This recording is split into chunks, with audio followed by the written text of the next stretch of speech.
Doa dan harapan Ibu kalian baik-baik, sehat, dan tetap semangat ya. Anak-anak, sudah siap belajar hari ini? Baiklah, mari kita berdoa.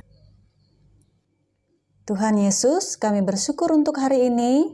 Tolonglah kami dalam pelajaran ini. Ini doa kami persembahkan hanya di dalam nama Tuhan Yesus. Haleluya. Amin. Anak-anak yang dikasihi oleh Tuhan, judul materi kita hari ini, Allah penolongku yang setia. Allah penolongku yang setia. Bacaan Alkitab 2 Raja-Raja pasal 5 ayat 1 sampai 14.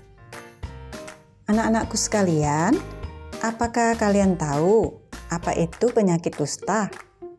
Iya, penyakit kusta atau lepra adalah salah satu penyakit yang paling ditakuti pada zaman Alkitab.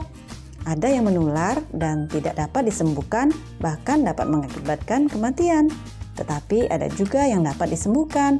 Mereka yang berpenyakit kusta biasanya diusir keluar kota dan tinggal di sebuah perkampungan yang dikucilkan dari lingkungannya. Anak-anak, selanjutnya ciri-ciri penyakit kusta.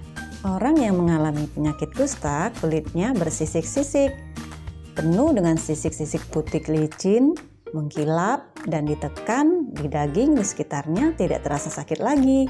Penyakit ini tak terobatkan. Di kalangan orang Ibrani, penyakit ini dianggap najis dan berbahaya karena dapat menular, sebab itu harus diasingkan dari masyarakat. Terdapat dalam Keluaran pasal 13, pasal 14, dan Lukas pasal 18 ayat 12 sampai 19.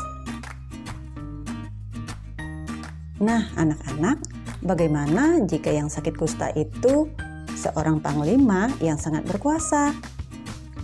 Yuk kita dengar ceritanya. Naaman, seorang panglima Raja Aram. Aram itu terletak di daerah sebelah utara Kanaan. Aram juga merupakan nama keturunan Sem, cucu Nahor, dan keturunan Aser. Naaman pada waktu itu menderita penyakit kusta. Pada waktu itu di rumah Naaman ada seorang anak perempuan yang berasal dari bangsa Israel. Ia sangat berani dan beriman ketika ia mengusulkan agar Naaman pergi ke Samaria untuk menemui Elia. Allah telah menempatkan anak perempuan ini untuk sebuah maksud, yaitu memperkenalkan Naaman kepada Elia dan Allah.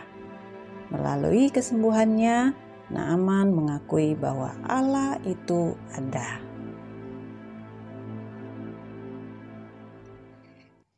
Anak-anak yang dikasihi oleh Tuhan, apa yang kita pelajari dari cerita di atas? Iya, yang pertama, kita melihat cara Allah menyembuhkan Naaman melalui Elia. Yang kedua, Naaman, walaupun seorang panglima besar dan bisa mengalahkan banyak musuhnya, ternyata tidak mampu untuk menyembuhkan penyakitnya. Hanya satu yang bisa menyembuhkan penyakitnya, yaitu Allah. Yang ketiga, ada yang tahu, anak-anak? Iya, pertolongan Allah itu menunjukkan bahwa Dia tidak pernah meninggalkan kita. Allah selalu bekerja dalam hidup kita. Misalnya, Allah memberi kita hikmat sehingga mampu membedakan mana yang baik dan buruk, mengingatkan supaya kita jujur ketika sedang menghadapi ulangan, bersyukur atas makanan, minuman, dan keluarga. Pertolongan Allah itu membuat kita harus bersyukur kepadanya. Anak-anak hebat yang dikasihi oleh Tuhan, selanjutnya untuk mengukur pemahaman kalian dengan materi pelajaran pada hari ini, silakan mengerjakan dan menjawab soal kegiatan 1 hingga kegiatan 5 berikut ini.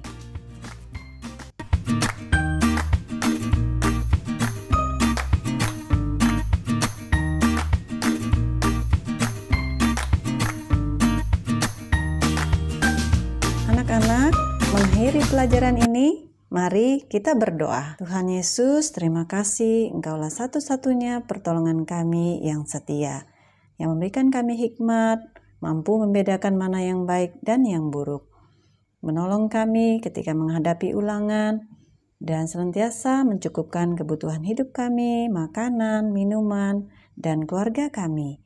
Kami bersyukur ya Tuhan, Ini doa kami, di dalam nama Tuhan Yesus kami sudah berdoa. Amin.